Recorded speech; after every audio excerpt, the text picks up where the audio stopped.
우리 너무 귀한 찬양을 몇 주간 이렇게 연습해서 우리 어린이들하고 청소년들하고 부모님들 중심으로 또 제 생각 같아서는 우리 교우들, 우리 형제자매들 중에도 할머니 할아버지들도 같이 이렇게 했으면 하는 마음이 있었는데 여러 가지 한계가 있었습니다. 연습 장소가 또 위에서 하게 되고 여러 또 어려움이 있었는데 너무 또 귀한 찬양을 이렇게 들려주어서 너무 감사하고, 그리고 이 찬양의 가사를 지금 이 찬양곡을 아시는 분들도 계시겠지만은 가사 내용을 보시면요, 가사의 내용이 너무나 성경적입니다. 아주 우리가 그 가사의 내용을 잘 소화해서 살아간다면 너무나 소중한 그 가사의 내용을 담고 있어서 더 의미가 있고 소중하다라는 생각을 하게 됩니다. 앞으로도 또 그 찬양을 들으실 때마다 유의해서 또 가사도 보시면서 이렇게 하시면 좋을 것 같습니다. 우리 하나님께서 우리 어린 자녀들과 부모님의 마음을 또 기뻐 받으셨으리라 믿습니다. 형제자매 여러분, 반갑습니다. 오늘은 온 세대 예배를 드리는 주일입니다. 매주일 학생관에서 예배드리던 우리 어린이 청소년들이 어른들과 함께 이렇게 예배드리는 특별함이 있는 예배입니다. 그래서 예배 순서마다 조금씩 평소와 조금 다른 점들이 깃들어 있습니다.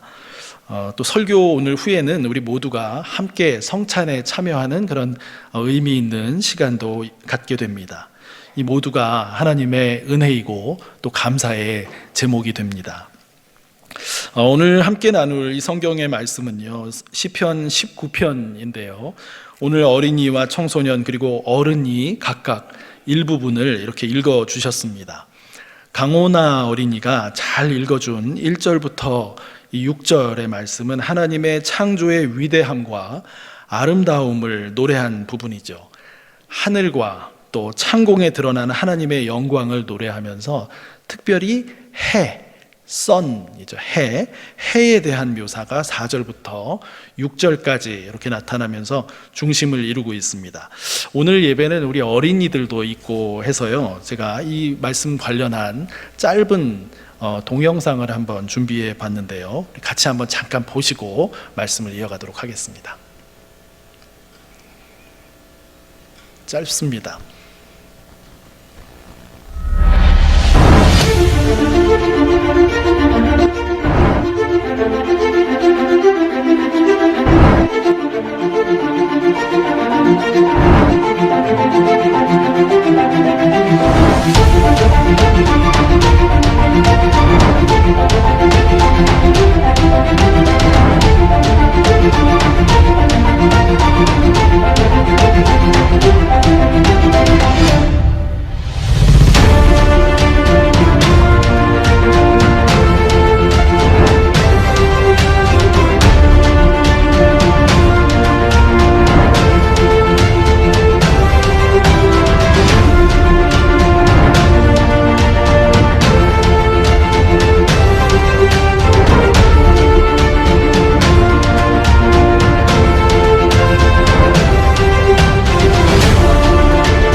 성경 말씀 읽은 부분하고 이렇게 절묘하게 잘 맞는 영상을 제가 발견한 게 참 특별했습니다. 해가 뜨고 지는 모습이 참 장엄하고 아름답지요. 시편의 저자는 이런 자연의 아름다움 속에서 하나님의 영광이 드러나고 있다라고 이렇게 노래합니다. 시편이 시잖아요. 그렇게 노래하는 그런 모습을 보게 되는데 1절 말씀 보시면요, 하늘은 하나님의 영광을 드러내고 창공은 그의 솜씨를 알려준다, 이렇게 말씀하거든요. 우리 어린이 청소년들이 오늘 많이 앞자리에 모여 있는데요, 어때요 여러분? 학교에서 친구들하고 이야기할 때 아름다운 자연의 모습을 보면서 하나님의 솜씨야 이렇게 말하면 주변 친구들이 이상하게 여길 수도 있고 또 빈정거리면서 또 비웃으면서 이렇게 할 수도 있겠죠. 그렇죠? 제가 어렸을 때도 그랬습니다. 친구들은 하나님이 어디 있느냐 이렇게 하고 생각하는 거죠. 또 우리 청소년들은 어떨까요? 청소년들 친구들에게 자연 속에 하나님의 솜씨가 멋지다라고 이렇게 말할 기회가 있었다고 우리 한번 생각해 봅시다. 그러면 어떤 답이 돌아올까요?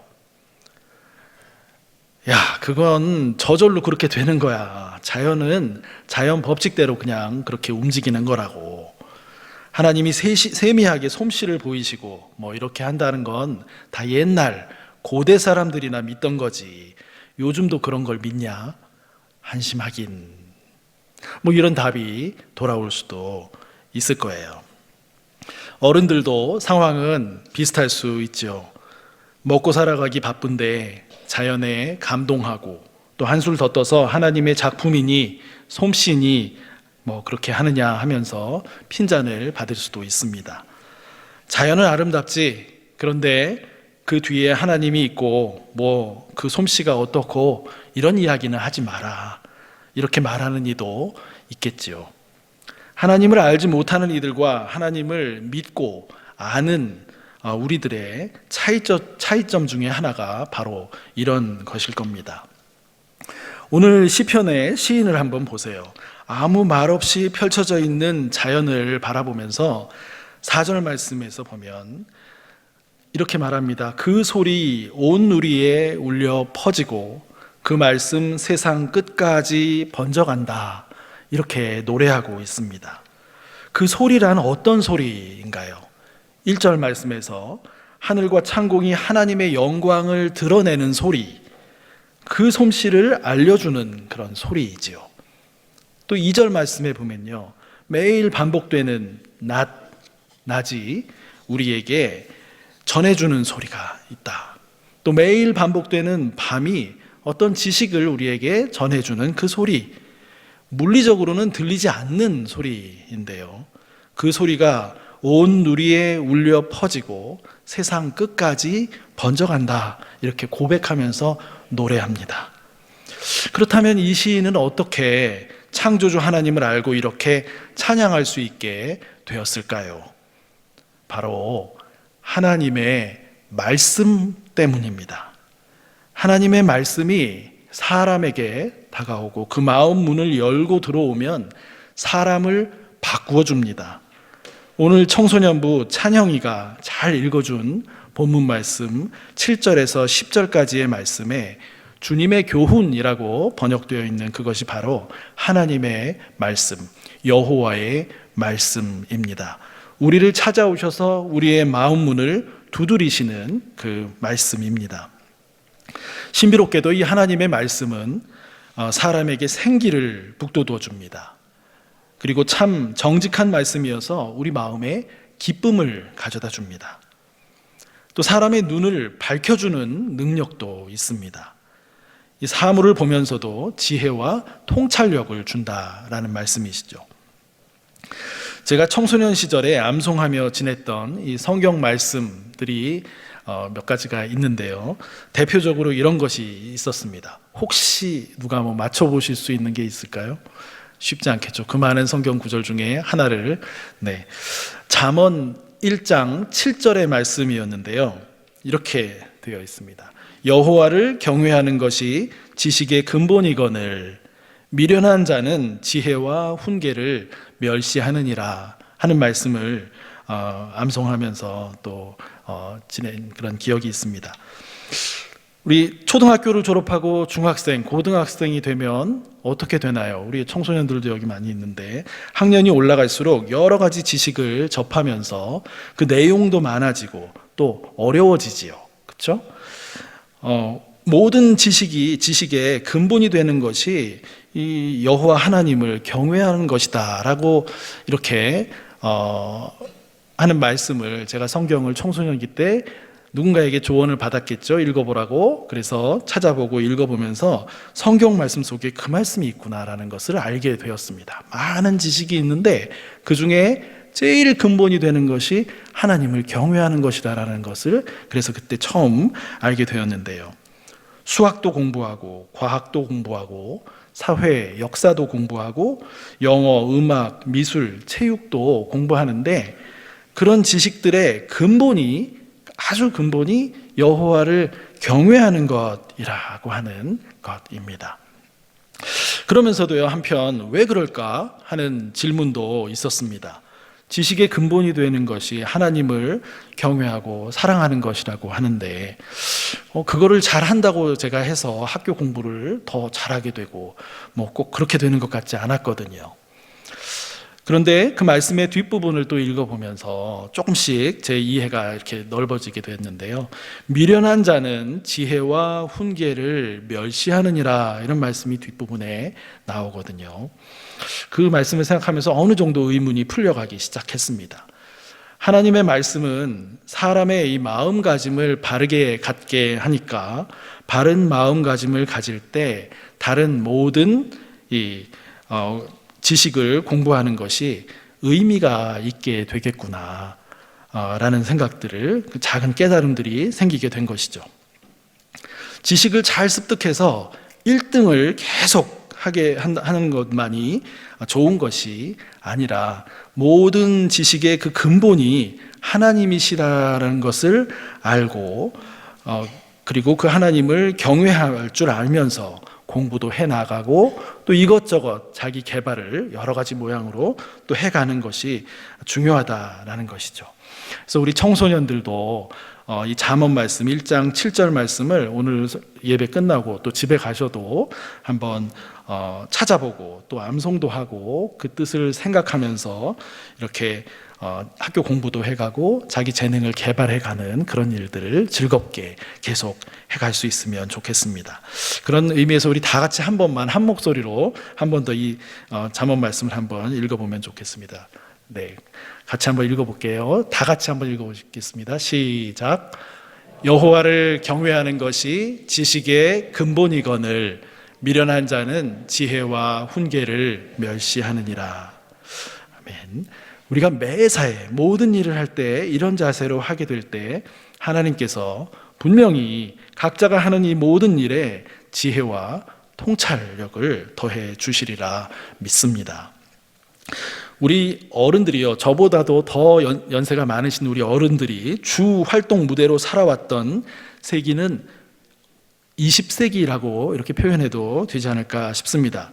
그랬고요. 또 우리 어린이와 청소년들이 살아갈 앞으로 시대는 21세기인데요. 지금 우리가 살고 있는 이 20세기도 그랬지만 21세기에는 더더욱이나 이 과학기술이 인간의 대표적인 지식으로 자리매김하고 있는 그런 시대이지요.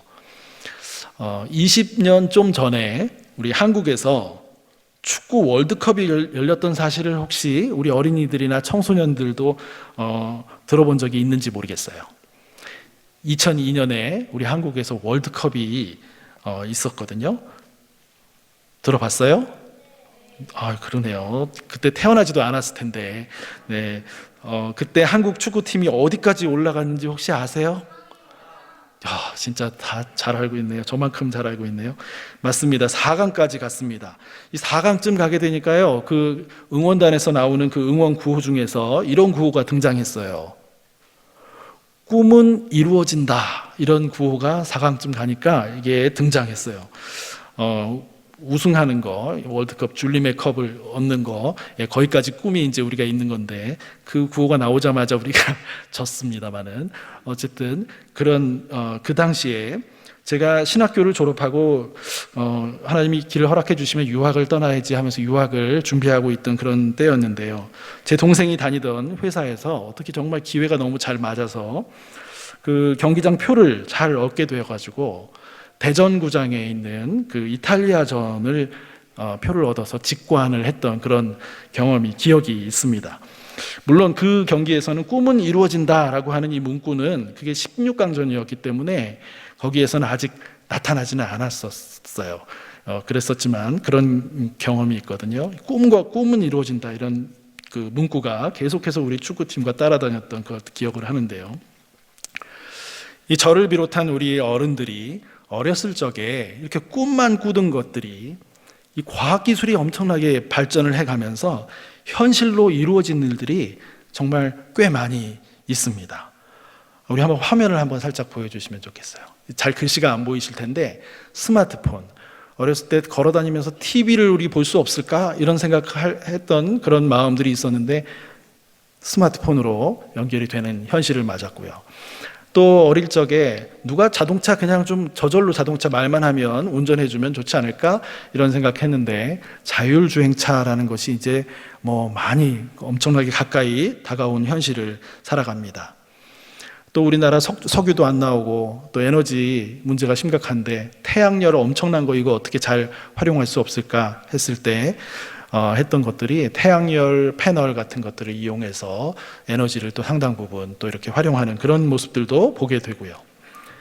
달나라에 한번 여행 가고 싶다 이런 꿈을 가졌는데 그런 꿈도 이제는 민간인들도 우주를 관광하는 시대로 세상이 지금 바뀌어져 가고 있는 그런 시대에 살고 있습니다. 우리 또 다음 화면도 한번 보여주십시오.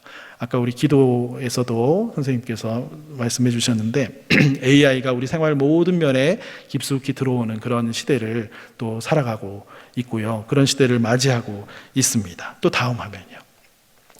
네, 여러 가지 잘 보이지 않으시겠지만 요즘 다양한 형태의 이런 AI가 되면서 우리 삶의 편리와 또 삶을 안락하게 만들어주는 다양한 요소들이 너무나 많은 그런 시대를 우리가 살아가고 있습니다. 우리 그 꿈만 꿔왔던 것들이 현실로 자꾸만 이렇게 나타나는 것, 그 곁에 과학기술의 발전이 있기 때문에 그 과학기술의 지식이 계속해서 인정과 각광을 받고 있는 그런 시대이다라고 우리가 생각을 해볼 수가 있습니다. 그런데요, 이런 과학기술 지식의 그 근본 역시 하나님을 경외하는 것이라고 성경은 알려주고 있습니다. 이걸 무시하고 과학기술 지식만 계속 높이 쌓아가면 어떻게 될까요? 성경은 그렇게 하는 사람은 똑똑한 듯 하나 그러나 미련한 자라고 말합니다. 왜냐하면 과학기술은 이 하나님의 창조 세계의 모습을 조금씩 발견해 가면서 그 원리를 설명도 하고 또 밝혀내기도 하는 그런 일에 쓰여지는 것이지 그 과학기술 자체가 하나님은 될 수 없고 그렇지도 않을 뿐만 아니라 과학기술 자체를 우리가 신봉하는 그런 것은 잘못된 것이다 라는 것을 성경이 알려주는 것입니다. 인간이 하나님 없이 과학기술만 가지고 유토피아를 만들어 보겠다라고 그런 환상에 가득 차 있었을 때 전 세계적으로 나라와 나라 간에 전쟁이 난무하고 수많은 사람들이 죽게 되었던 그런 비극적인 역사가 이미 있었습니다. 20세기 초반에 있던 1차, 2차 세계대전이 그것이었죠. 인간이 하나님으로부터 단절되거나 멀리 떠나가져 있을 때 예외 없이 비극적인 상황이 일어나게 되는 것을 우리는 역사를 통해서도 배우게 됩니다. 그래서 잠언 기자가 여호와를 경외하는 것이 모든 지식의 근본이다라고 말씀한 것이고요. 오늘 시편 기자가 이 하나님의 말씀으로 우리가 새로워지는 일이 소중하다라는 것을 노래하고 있는 것입니다. 오늘 시편 기자는 여호와의 말씀이요 누구에게나 어떤 사람에게나 선한 영향력을 끼친다라고 말합니다. 이것은 마치 해가 모든 사람에게 비추면서 따뜻함을 제공해 주는 것처럼 여호와의 말씀도 받아들이는 모든 이에게 생기를 주고 깨우쳐주고 기쁨을 주고 안목을 열어주고 바르고 정직하게 해주고 지혜를 주고 또 너무 그렇게 지혜를 주어서 이 너무나 하나님의 말씀이 달콤하게 여겨지게 느껴지게 한다라고 알려줍니다. 지구에 사는 이 사람을 포함한 모든 생명체는 해의 영향을 받고 살지요. 해는 단지 낮과 밤을 구분만 해주는 것이 아니라요. 우리에게 필요한 것들을 직접 주기도 하고 때로는 간접적으로 필요한 것들을 제공해 주기도 합니다. 또 해는 빛을 발하기 때문에 자연과 사물을 우리가 볼 수 있도록 해주고요. 그 아름다움을 느끼게 해주기도 하죠. 또 해가 지게 되면 어두움이 생기게 되는데 그 어두움은 우리에게 쉼을 제공해 주죠. 밤이 없으면 우리 사람이 살아갈 수도 또 없죠. 쉴 수가 없으니까요. 그런데 이 하나님의 말씀도 토라라고 하는데요. 또 하나님의 말씀도 사람에게 생명력을 주고 온갖 지혜와 기쁨과 올바름을 제공해 주어서 삶을 성공적으로 살아가도록 해준다라고 오늘 본문은 말씀합니다. 우리 인간의 삶의 생명력, 이것은 어디로부터 올까요? 생명의 원천이 되시는 하나님으로부터 오는 것이죠. 그렇기 때문에 이 하나님으로부터 멀어져서 우리가 생명력을 잃어버린 우리 인간은 그 하나님과 어떻게 되는 게 중요하겠습니까? 연결되는 것이 중요하게 되는 것이죠. 하나님의 말씀은 우리를 하나님과 연결되게 해주는 능력이 있습니다. 하나님의 말씀을 통해 우리가 생명력을 공급받게 되는 것입니다. 시인은 오늘 시편 19편 11절에서 이 하나님의 말씀을 통해 하나님과 연결된 삶을 살아가는 사람이 받는 복에 대해서 이렇게 표현합니다. 푸짐한 상을 받을 것이다. 이렇게 푸짐한 상 말씀하는데요. 인생을 바르게 살게 되는 축복의 선물을 받게 된다라는 의미이지요. 각 분야의 지식만 쌓아가고 하나님을 인정하지 않으며 살아간다면 돈과 명예와 권력을 많이 누리게 될지 모르지만 그 인생을 바르게 살아가는 것과는 다른 이야기라고 하는 말씀입니다. 왜 모든 분야에서 지식만 쌓지 말고 그 근원이 되시는 하나님을 인정하고 경외해야 하는 것일까요? 다시 한번 우리가 질문해 보게 됩니다. 세상 만물 안에 하나님의 사랑이 깃들어 있기 때문입니다. 그래서 그 만물을 연구하고 또 지식을 쌓아가는 이 모든 인간의 노력은 근본적인 하나님의 사랑에 눈을 떠야, 그래야만 의미 있는 일이 된다라는 것이죠. 이 하나님의 사랑이 세상 만물 안에 깃들여 있는 것을 보고 또 느끼게 될 때 우리는 하나님께서 세상을 사랑으로 창조하셨고 지금도 사랑으로 운행하시며 다스리신다라고 고백하게 되는 것입니다. 우리는 이 아름다운 자연 만물을 보면서 하나님의 성품을 느낀다라고도 고백할 때가 있습니다. 하나님의 능력도 보게 되고요. 우리 몸 안을 한번 잠깐 생각해 봐도요. 엄청나게 복잡한 구조와 또 우리 몸 안에 서식하고 있는 수많은 미생물들까지도 상상하기 어려운 방식으로 서로 조화도 이루고 또 서로 어떤 트러블도 있을 수 있고 제가 잘 모르지만요. 그런 일들을 통해서 몸의 균형을 유지하고 생명을 유지시켜주는 이런 일이 하나님의 사랑과 하나님의 지식으로 되고 있다라는 것을 우리가 인정하게 되는 것이죠. 또 우주의 광활함과 복잡함도 그렇습니다. 또 그 안에, 또 우주 안에 엄청난 자연 질서에 우리가 감탄하게 되면서 하나님의 지혜와 지식의 놀라움 앞에 우리는 머리를 숙이게 되는 것입니다. 무엇보다도 이 놀라운 창조 세계를 하나님께서 사랑으로 운행해 가신다라고 하는 것을 느끼며 하나님의 사랑에 감사하게 됩니다.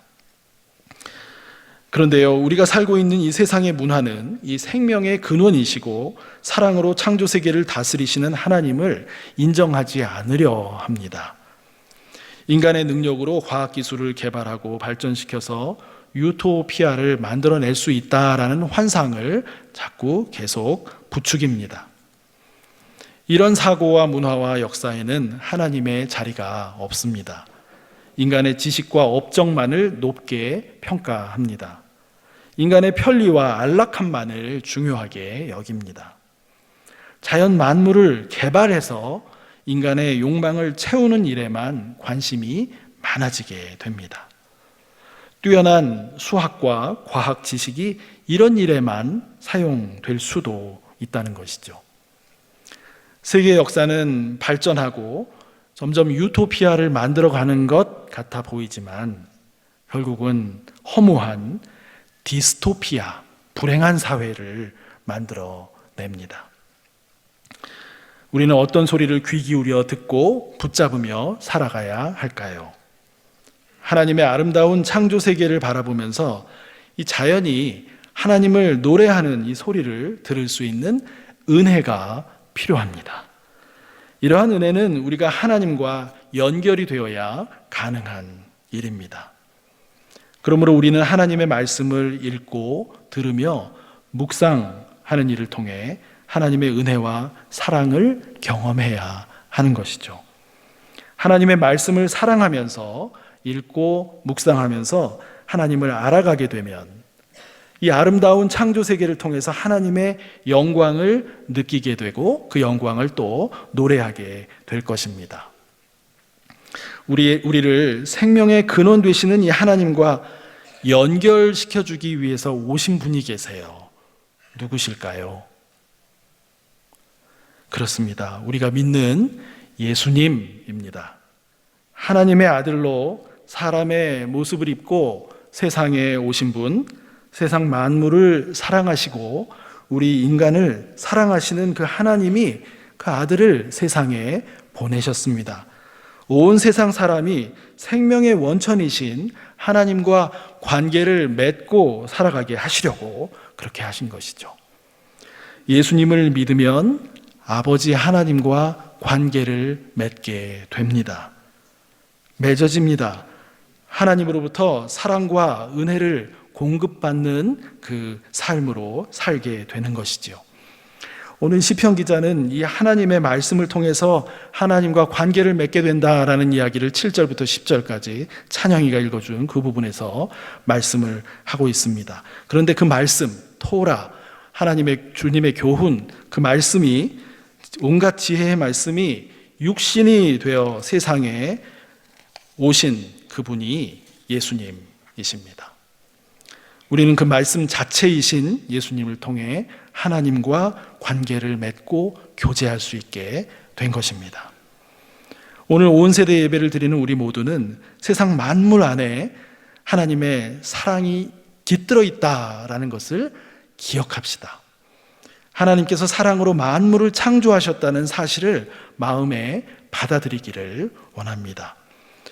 또 앞으로 과학자가 되려고 하는 우리 어린이와 청소년들은 자연을 정복하려고 하지 말고요.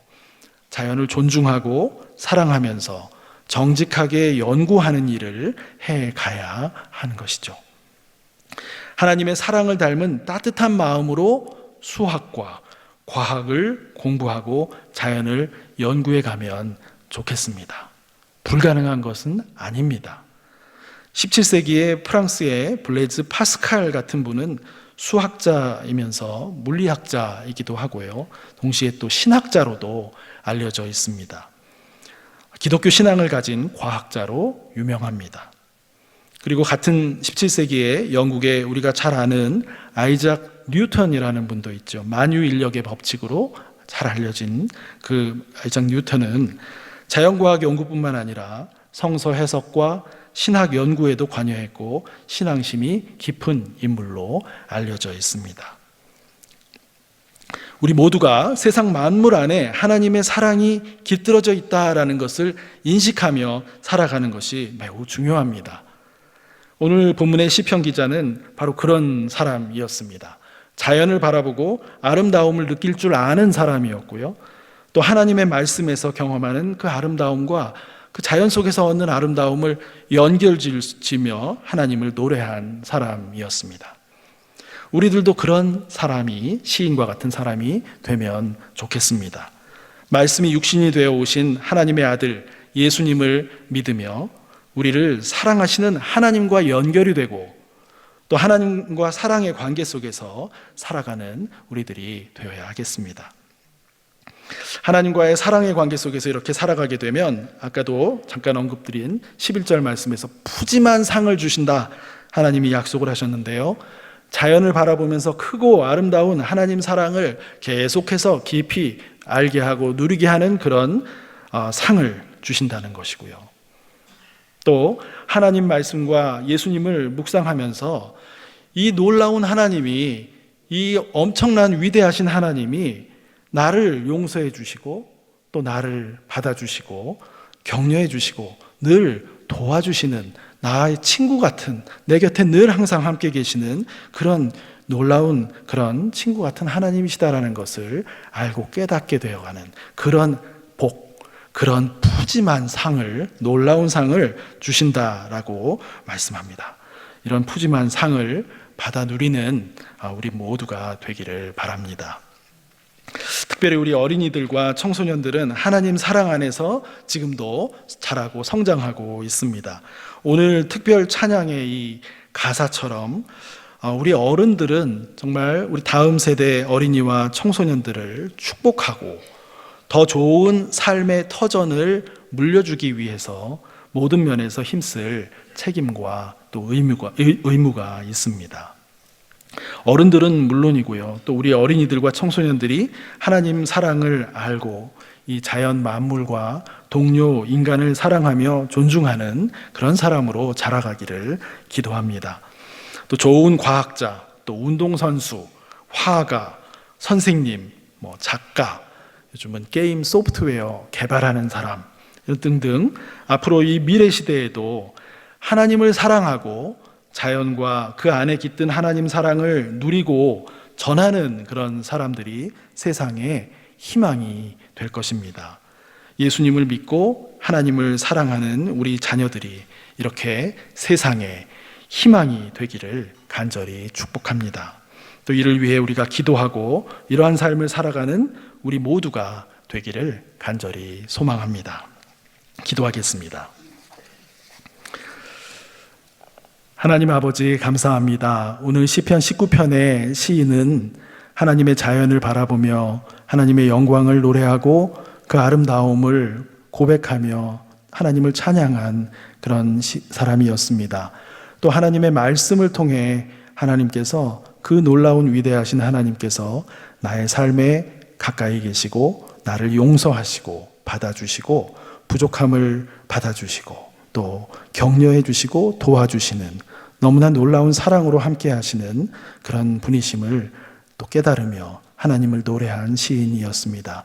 하나님 아버지, 이 세상 가운데 살아가며 기술이 너무나 발전한 이 시대, 그러나 그 과학기술의 좋은 면보다는 그것이 우상이 되어서 하나님처럼 바라보게 되고 하나님과 멀리 떨어지려고 하는 이런 시대 속에서 하나님, 저희들이 모든 지식의 근본에 하나님을 경외하는 것이 있음을, 우리 하나님을 사랑하는 것이 있음을 기억하고 살아가는 믿음의 길을 걸어갈 수 있도록 성령께서 저희를 인도하여 주시옵소서.